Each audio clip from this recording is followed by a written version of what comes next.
916 hallmark తో అదిరిపోయే డిజైన్లు అతి తక్కువ ధరల్లో లభించును.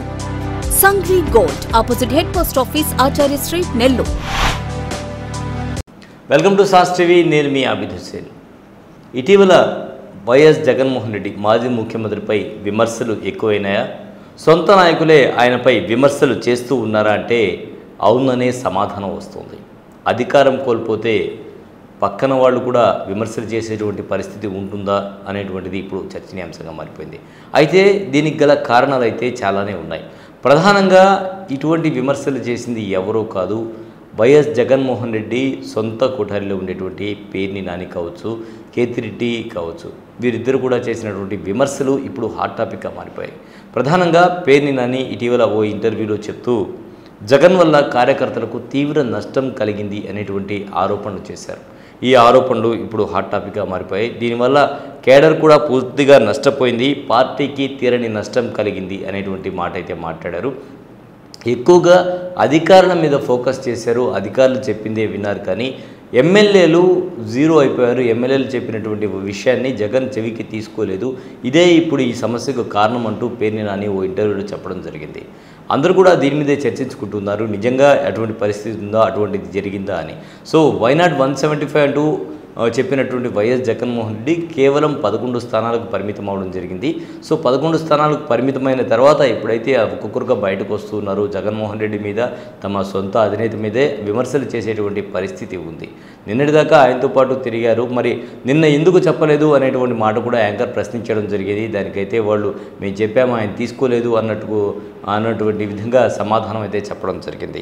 రాజకీయ నాయకుల భిక్ష వల్ల అంటే వైఎస్ జగన్మోహన్ రెడ్డి ప్రధానంగా తీసుకుంటే అంటే కొన్ని పాజిటివ్ కామెంట్స్ కూడా చేశారు, కొన్ని నెగిటివ్ కామెంట్స్ కూడా ఉన్నాయి. దీంట్లో పాజిటివ్ కామెంట్స్ అయితే రాజకీయ నాయకుల భిక్ష వల్ల ప్రజలు లబ్ధి పొందకూడదు అని వైఎస్ జగన్మోహన్ రెడ్డి ఏదైతే ఉన్నతంగా ఆలోచించారో ఆ ఆలోచనే ఆయన కొంప ముంచింది అని చెప్పి కూడా చెప్పడం జరిగింది.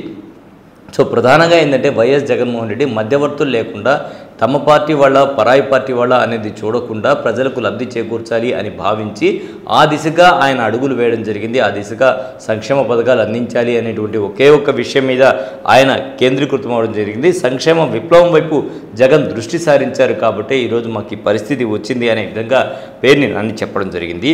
దీనివల్ల రెడ్లు చాలా వరకు నష్టపోయారు. ఎవరైతే వైఎస్ జగన్మోహన్ రెడ్డి అధికారంలోకి రావాలి అని కోరుకున్నారో ఆ రెడ్లు చాలా వరకు నష్టపోయారు. వారు సొంత డబ్బులు ఖర్చు పెట్టి వైఎస్ జగన్మోహన్ రెడ్డి అధికారంలోకి తీసుకొచ్చిన తర్వాత తమకు ప్రాబల్యం కోల్పోవడంతో, తమ వైపు వైఎస్ జగన్మోహన్ రెడ్డి చూడకపోవడంతో తాము ఇది ఇబ్బంది పడాల్సినటువంటి పరిస్థితి అని, అలాగే వారితో పాటు చాలామంది కార్యకర్తలు నష్టపోయారు, అందరూ నష్టపోయారు అనే విధంగా పేర్ని నాని కామెంట్స్ చేయడం జరిగింది. జగన్కు మళ్ళీ వైఎస్ జగన్మోహన్ రెడ్డి ప్రజల్లో రీఎంట్రీ ఇస్తే మాత్రం ఈ పరిస్థితి మొత్తం మారిపోతుంది. ఆయనకు ఉండేటువంటి క్రేజ్ అటువంటిది. కేవలం ఆయన ప్రజల్లో అడుగు పెడితే మొత్తం చరిత్ర మారిపోతుంది అని కూడా ఆయన గురించి పాజిటివ్ టాక్స్ అయితే చెప్పడం జరిగింది ఆ ఇంటర్వ్యూలో.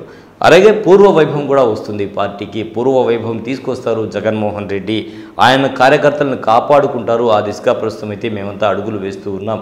ఏ కార్యకర్త కూడా ఇక మీదట నష్టపోయేటువంటి పరిస్థితి ఉండదు అని కూడా పేర్ని నాని ఆ ఇంటర్వ్యూలో చెప్పడం జరిగింది. ఇంకా ఆ ఇంటర్వ్యూలో ఏం చెప్పారంటే ఎమ్మెల్యేగా వైఎస్ జగన్మోహన్ రెడ్డి రాజీనామా చేస్తారని, దీని మీద సాస్ టీవీ కూడా ఒక ప్రత్యేక కథనాన్ని ప్రసారం చేయడం జరిగింది. ఎట్టి పరిస్థితుల్లో ఎమ్మెల్యేగా ఆయన ఎమ్మెల్యేగా రాజీనామా చేసేటువంటి పరిస్థితే ఉండదు, ఖచ్చితంగా ఎంపీగా వెళ్తారని చాలా ఛానల్స్లో ఇంటర్వ్యూస్లో చాలామంది చెప్తూ ఉన్నారు. కానీ అటువంటి పరిస్థితి ఉండదని సాస్ టీవీ దాని గురించి ఒక విశ్లేషణ చేయడం జరిగింది, దాని గురించి చెప్పడం జరిగింది. సో అదే నిజమైంది, అదే పేర్ని నాని కూడా చెప్పడం జరిగింది. ఎట్టి పరిస్థితుల్లో ఆయన ఎమ్మెల్యేగా రాజీనామా చేసే పరిస్థితే ఉండదు.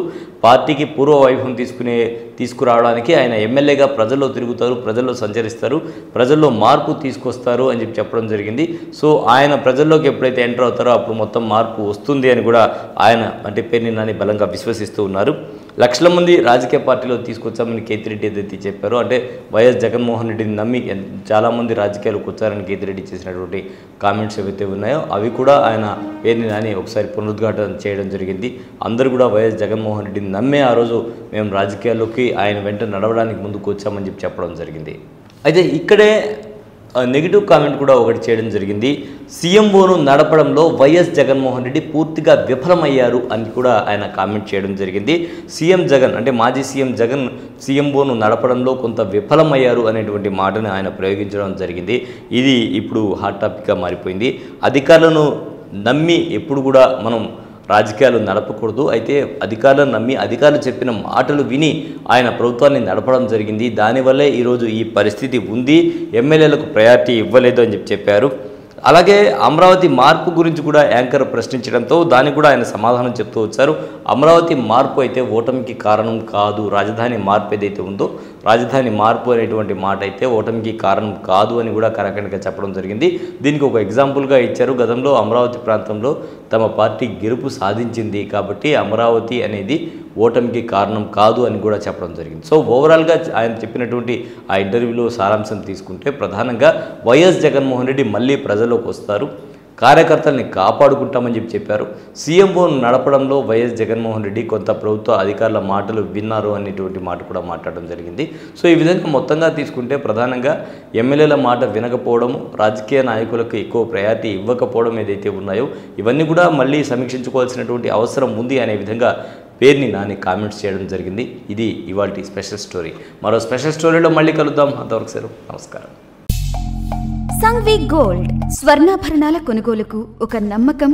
సంఘ్వి గోల్డ్ 1989 నాటి నుండి ఇప్పటి వరకు సింహపురి వాసులకు ఎప్పటికప్పుడు సరికొత్త డిజైన్లతో BIS 916 హాల్ మార్క్ కేడియం వంటి స్వచ్ఛమైన బంగారాన్ని అందిస్తూ వారి నమ్మకాన్ని చూరగొంది సంఘ్వి గోల్డ్. మా వద్ద light weight jewellery, antique jewellery, nakshi jewellery, Mona Lisa beads jewellery మరియు వెండి వస్తువులు లభించును. బంగారు నగలపై ఎటువంటి కూలీ లేదు. వెండి ఆభరణాల ఎటువంటి తరుగు కూలీ లేదు.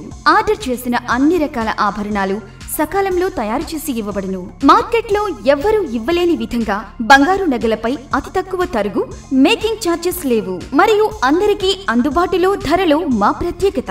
విచ్చేయండి. Sanghvi gold, Achari street, opposite head post office, Nellore. Cell 9331232123.